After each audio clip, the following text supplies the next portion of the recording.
Rimi kitchen and গার্ডেন্সের তরফ থেকে তোমাদেরকে জানাই অনেক অনেক ভালোবাসা। তো চলে এসেছি আরও একটি ভিডিও নিয়ে। আমি ঘরোয়াভাবে সন্ধেবেলা বাড়ির সবার জন্য কিভাবে এগ রোল বানাই সেটাই তোমাদের সাথে শেয়ার করে নেব। তো ময়দা নিয়ে নুন এবং সাদা তেল দিয়ে ভালো করে মেখে জল দিয়ে একটা ডো তৈরি করে নিয়েছি।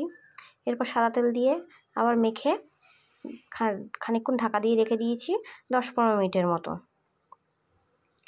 অন্যদিকে শসা, গাজর, পেঁয়াজ, কাঁচা লঙ্কা সব কুচি কুচি করে কেটে নিয়েছি।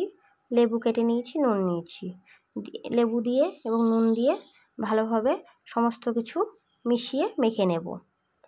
এটা রেডি করে রাখলে লাস্টে এগরোল বানাতে কোনো ঝামেলা হবে না এবং তাড়াতাড়ি হয়ে যাবে।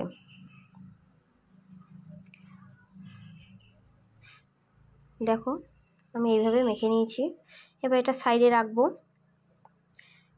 ওদিকে ডিম নিয়ে নিয়েছি।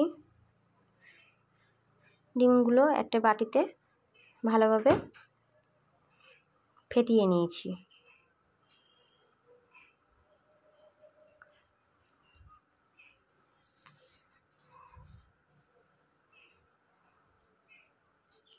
লেচি কেটে রুটির মতন করে বেলে নিয়েছি। এরপর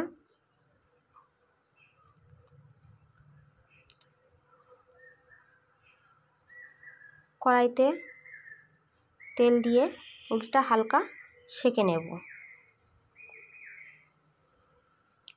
দুই সাইড হালকা হালকা করে এইভাবে উল্টে পাল্টে সেঁকে নিতে হবে। দিয়ে রুটিটা তুলে রাখবো।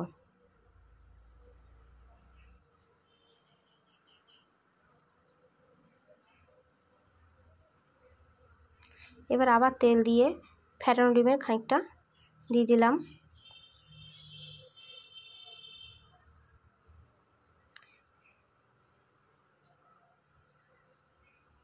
দিয়ে ভালো করে ডিমটা ঘুরিয়ে ফিরিয়ে একটু হওয়া পর্যন্ত অপেক্ষা করে উপর দিয়ে রুটিটা দিয়ে ভালো করে চেপে দেব। অনেকে রুটির উপরও ডিম দেয়, আমি একটু ডিম দিয়ে তার উপরে রুটি দিয়েছি। যে যেমন খুশি সেইভাবে তৈরি করতে পারে। রুটিটা দিয়ে এবার উল্টে দেব।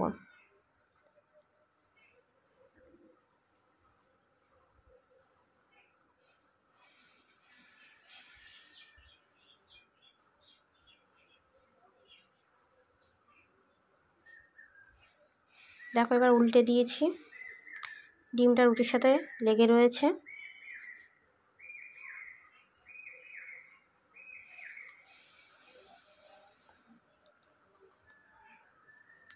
এবার দুই সাইড হালকা হালকা করে নিবু আছে হালকা হালকা করে ভেজে নিতে হবে, যেন রুটিটা কোনোভাবে কাঁচা না থাকে। এবার যেগুলো আমি রেডি করে রেখেছিলাম শসা গাজর মিশিয়ে মেখে রেখেছিলাম সেটি এর উপর দিয়ে আস্তে দেবো। তার আগে একটু ডিমের উপর ভাজা মশলা ছড়িয়ে দিয়েছি। এবার বিট লবণ দিয়ে দিলাম।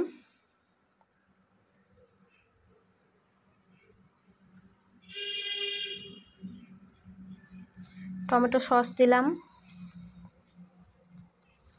একটু রেড চিলি সস দিয়েছি। আর দিয়ে দেবো বাদাম। এবার একটি সাদা কাগজ দিয়ে ভালোভাবে মুড়ে নেব। মুড়ে এগরোল রেডি। তোমরা এইভাবে তৈরি করতে পারো। দোকান থেকে অত দাম দিয়ে না কিনে এভাবে বাড়িতে তৈরি করা যায়, টেস্টে কোনো ফারাক হবে না। তো আমার এগরোল তৈরি। এবার আমার ভিডিও কেমন লেগেছে তোমাদের জানিও। আর ভালো লাগলে সাবস্ক্রাইব করো, লাইক কমেন্ট করো। ভুল ত্রুটি থাকলে ক্ষমা করো। তো আজ এই পর্যন্তই, দেখা হচ্ছে নেক্সট ভিডিওতে। পাশে থেকো তোমরা সবাই।